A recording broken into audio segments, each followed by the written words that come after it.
আসসালামু আলাইকুম। সবাই কেমন আছেন? আশা করি ভালো আছেন। আলহামদুলিল্লাহ আমিও ভালো আছি।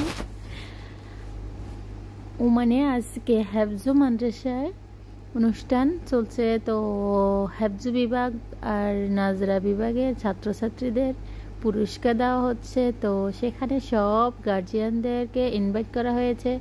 আমরা সবাই আসছি, সবাইকে খাওয়া দাওয়া দেওয়া হয়েছে। আমরা সবাই খাওয়া দাওয়া করেছিলাম। তারপর সব ছেলে মেয়েদেরকে, মানে মেয়েদের আলাদা বিভাগ আছে, ছেলেদের আলাদা আছে। তো ছেলেরাও পড়ে, মেয়েরাও পড়ে এই হেফজ বিভাগে। যাই হোক, তো হেফজ বিভাগে আমার ছেলে পড়ে, নাজরাতে আছে। আমার ছেলে কোরআন শরীফ দেখে দেখে পড়তেছে আর কি। নাজরা মানে দেখে দেখে পড়া আর কি।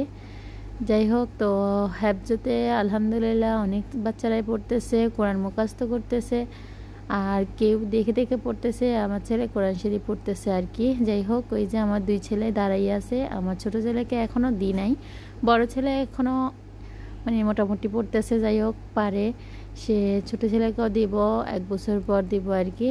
আর ওদের বাবাও বসে আছে, সবার খাওয়া দাওয়া শেষে সবাই রেস্ট নিচ্ছে আর ওনাদের বক্তৃতা শুনতেছে, মানে মাদ্রাসার হুজুরদের আর কি। যাই হোক, তারা উপদেশ দিচ্ছে বাচ্চাদেরকে কী কী করবে, কিভাবে পড়ালেখা শেখাবে, এগুলো আর কি।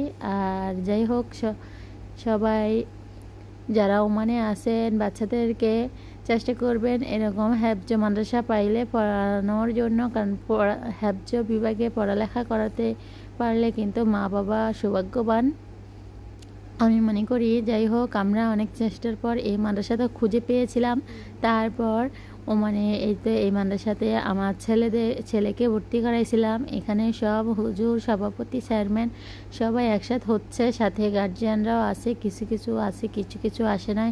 যাই হোক, তো সব বাচ্চারা কিন্তু আছে। বাচ্চারা হোস্টেলে থাকার ব্যবস্থা আছে, হোস্টেলে থেকেই পড়ালেখা করে। আমার ছেলেকেও হোস্টেলে দিয়েছিলাম। আমার বড় ছেলে হোস্টেলে থেকেই পড়ালেখা করতেছে আলহামদুলিল্লাহ।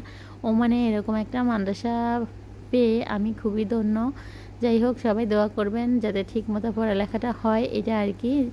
আর বেশি কিছু চাওয়ার নেই, এইটাই চাওয়ার যাতে করে ছেলে মেয়েদের যারা সব গার্জিয়ানরা আশা ভরসা করে দিয়েছে সব বাচ্চাদেরকে এখানে পড়ালেখা শেখানোর জন্য। যাই হোক, সবাই দোয়া করবেন। আমি আসলে অতটা মানে ভালোভাবে ভিডিও করি নাই, কোনো রকম একটু একটু ভিডিও করেছিলাম। প্রথম থেকে যদি ভিডিওগুলো করতাম আরও সুন্দর হতো। তো সবাই চেষ্টা করবেন এই মাদ্রাসার সাথে যোগাযোগ করতে। যদি যোগাযোগ করতে চান তাহলে আমার ইনবক্সে নক দিবেন বা কমেন্ট করবেন। আপনারা যদি যোগাযোগ করতে চান আমি লিঙ্ক দিয়ে দিব বা এদের ফোন নাম্বার আপনাদেরকে দিয়ে দিব। আপনারা এসে বাচ্চাদেরকে ভর্তি করাতে পারেন, হোস্টেলে রেখেই পড়ালেখা শেখাতে পারেন। যাই হোক, ওমান সুহার এই হোস্টেলটা, হেফজ মাদ্রাসাটা আর কি, হেফজ মাদ্রাসা হোস্টেল একই জায়গায় আছে পাশাপাশি। যাই হোক, তো সবাই ভালো থাকবেন, সুস্থ থাকবেন। আর ভিডিওটা যদি ভালো লাগে মোটামুটি তাহলে একটা লাইক, কমেন্ট, শেয়ার করবেন একটা করে। যাই হোক, তো সবাই চেষ্টা করবেন এরকম হেফজ মাদ্রাসা পেলে বাচ্চাদেরকে পড়ালেখা করানোর জন্য। এই হেফজ মাদ্রাসায় কিন্তু হেফজের পাশাপাশি বাংলা, অঙ্ক, ইংরাজি এগুলো পড়ানো হয়। তো আলহামদুলিল্লাহ ইংলিশ মিডিয়াম আর কি, ভালো ভালো টিচার নিয়ে এসেছে, নিয়োগ করেছে এখানে। যাই হোক, তো এখানে বাংলাদেশি স্কুল সোহারের টিচাররাও এসেছে, তাদেরকেও ইনভাইট করেছে, যেহেতু এটা বাংলাদেশি একটা মাদ্রাসা। এখানে সব দেশি বাচ্চারাই পড়ে, যেমন ইন্ডিয়ান, পাকিস্তানি, বাংলাদেশি এই ধরনের এইসব দেশের বাচ্চারাই ভর্তি হয়েছে।